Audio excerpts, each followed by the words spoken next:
এই পর্যন্ত তার প্রশ্নকে আমি কিছু বলবো না। এরপরে সে বলেছে ধরুন ভাইবার পরে গিয়ে দুইজন প্রার্থীকে আমরা পেলাম, তার মধ্যে একজন হচ্ছে মুক্তিযোদ্ধার সন্তান এবং অপরজন কি রাজাকারের সন্তান। ওই সাংবাদিক বুঝলো কেমনে ওইটা রাজাকারের সন্তান? আমার বাবার জন্ম 1973 সালে, আমার বাবা যুদ্ধ কেমনে করবে? উত্তাল ঢাকা বিশ্ববিদ্যালয় এরিয়ায় হাজার হাজার শিক্ষার্থীরা বের হয়ে এসেছেন, হলের বাইরে তালা মূলত রাজাকার রাজাকার স্লোগান দিচ্ছেন। তার মানে কি মুক্তিযোদ্ধার সন্তান নাতিপুতিরা কেউ মেধাবী না, যত রাজাকারের বাচ্চারা নাতিপুতি হলো মেধাবী, তাই না?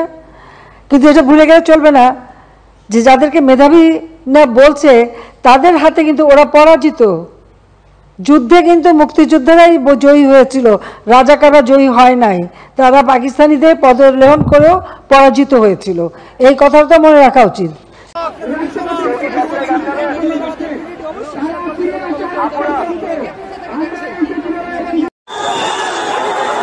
নিয়ে এলেন সেটি কিন্তু তারা এখনো গণমাধ্যম কর্মীদের সাথে কথা বলেনি, এবং আমরা দেখছি যে 12 সদস্যের যেই প্রতিনিধি দল তারা মূলত বঙ্গভবনে প্রবেশ করেছেন, রাষ্ট্রপতির সঙ্গে দেখা করেছেন। এবং অন্যদিকে কিছু কিছু স্টুডেন্ট পুলিশ সরকারি শিক্ষার্থীদেরকে চোখের সামনে পাখির মতো গুলি করে মারছে পুলিশ। কোটা থাকবে না, ইদার শেখ পরিবার হাসিনা থাকবে না, বাংলাদেশের 20 কোটি মানুষ থাকবে, কোটা থাকতে পারবে না, কোনোভাবে সম্ভব না। বাংলাদেশে মেধার ভিত্তিতে চাকরি হবে, কোঠার ভিত্তিতে নয়। এই কোঠার পক্ষে আওয়ামী লীগ কেন? এটা হলো তার পেটুয়া বাণী পাহারা পাড়ার জন্য। হাসিনা সরকারকে নতুন নির্বাচনের জন্য আন্তর্জাতিক চাপ পদত্যাগের সময় জানালো জাতিসংঘ।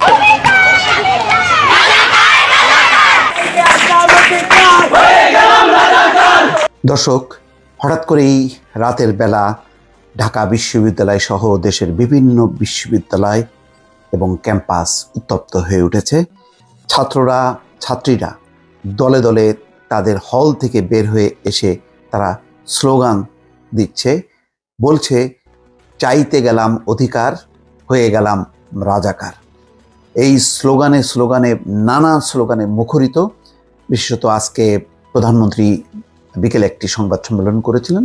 সেই সংবাদ সম্মেলনে তার বক্তব্যে তিনি দৃশ্যত যেই কোটা সংস্কার আন্দোলন নিয়ে নানা রকম বক্তব্য রেখেছেন। বলেছেন যে মুক্তিযোদ্ধার নাতিপুতিরা চাকরি পাবে না তো কি রাজাকারের নাতিপুতি পাবে? এবং তিনি এও বলেছিলেন যে আমি বিরক্ত হয়ে ওই সময় কোটা বাতিল করেছিলাম। এবং তিনি বলেছেন যে আদালতের চূড়ান্ত রায় ছাড়া তার পক্ষে কিছু করা সম্ভব নয়। দৃশ্যত প্রধানমন্ত্রী এই অবস্থান নেয়ার পরই শিক্ষার্থীদের মধ্যে ক্ষোভ সঞ্চার হয় এবং নানা হলে বিশেষ করে সূত্রপাত হয় ঢাকা বিশ্ববিদ্যালয়ের ছাত্রী হলগুলো থেকে ছাত্রীরা বের হয়ে এসছে। সমস্ত অন্যান্য হলগুলো একযোগে বের হয়ে এসে তারা স্লোগান দিচ্ছে।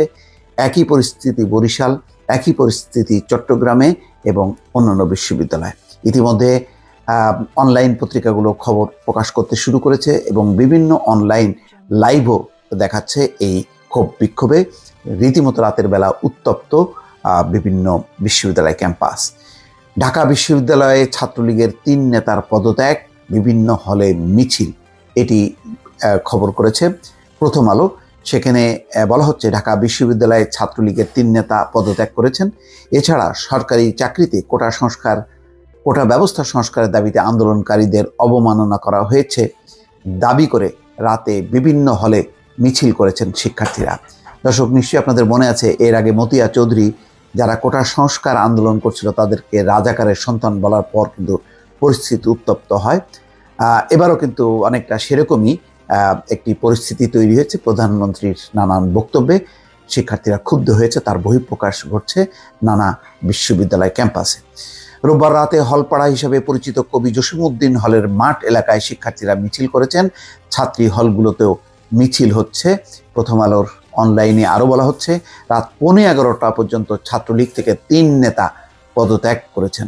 তারা হলেন ঢাকা বিশ্ববিদ্যালয়ের সামাজিক বিজ্ঞান অনুষদ শাখার গণযোগাযোগ ও উন্নয়ন বিষয়ক সম্পাদক মাসুম শাহরিয়ার, শিক্ষা ও গবেষণা ইনস্টিটিউট শাখার মুক্তিযুদ্ধ ও গবেষণা বিষয়ক উপসম্পাদক রাতুল আহমেদ ওরফে শ্রাবণ এবং আইন অনুষদ শাখার গ্রন্থনা ও প্রকাশনা সম্পাদক আশিকুর রহমান জিম। এদিকে প্রতিবাদের অংশ হিসেবে রাতে টিএসসির রাজু ভাস্কর্য থেকে মশাল মিছিল কর্মসূচির ডাক দিয়েছে একদল শিক্ষার্থী। তাদের একজন বলেন, আবাসিক হলগুলোর সামনে হল শাখা ছাত্রলীগের শীর্ষ পদ প্রত্যাশীরা অবস্থান নিয়ে শিক্ষার্থীদের প্রতিবাদে যোগ দিতে বাধা দিচ্ছেন, কিন্তু বাধা দিয়ে কাজ হবে না। শিক্ষার্থীরা হলগুলোর ফটকে জড়ো হচ্ছেন, প্রয়োজনে হলের ফটক ভেঙে শিক্ষার্থীরা বের হয়ে আসবেন। কোটা সংস্কারের দাবিতে আন্দোলনকারী শিক্ষার্থীদের প্ল্যাটফর্ম বৈষম্য বিরোধী ছাত্র আন্দোলনের সমন্বয়ক রিফাত রশিদ অভিযোগ করেছেন, বিজয় ৭১ হলের ফটকে ছাত্রলীগের নেতাকর্মীরা আন্দোলনকারী শিক্ষার্থীদের আটকে রেখেছেন। এমন খবর পেয়ে তাদের বের করে আনতে গিয়েছিলেন তাদের অন্যতম সমন্বয়ক আসিফ মাহমুদ, সেখানে তার উপর হামলা চালানো হয়েছে। দর্শক, এই খবরের পাশাপাশি আরেকটি খবর দিয়েছে সমকাল। স্লোগানে উত্তাল ঢাকা বিশ্ববিদ্যালয়, কোটা সংস্কার আন্দোলনকারীদের অবমাননা করা হয়েছে দাবি করে স্লোগানে উত্তাল হয়ে উঠেছে ঢাকা বিশ্ববিদ্যালয় ক্যাম্পাস। রোববার রাত 10:30টার দিকে ক্যাম্পাসের বিভিন্ন হল থেকে বের হয়ে আসেন শিক্ষার্থীরা। এ সময় তারা তুমি কে আমি কে, রাজাকার রাজাকার, এই বাংলার মাটি, রাজাকারের ঘাঁটি ইত্যাদি স্লোগান দেয়। বোঝাই যাচ্ছে এটি ক্ষোভের বহিঃপ্রকাশ। এদিকে প্রতিবাদের অংশ হিসেবে রাতে টিএসসির রাজু ভাস্কর্য থেকে মশাল মিছিল কর্মসূচির ডাক দিয়েছে। দর্শক, আপনাদেরকে এই খবরটি যখন রেকর্ড করছি তখন 12টা বাজতে 1 মিনিট বাকি।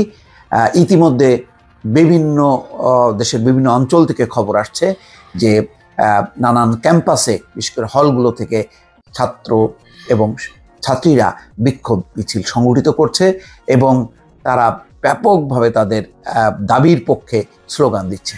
দর্শক, ভালো থাকবেন। আল্লাহ হাফেজ।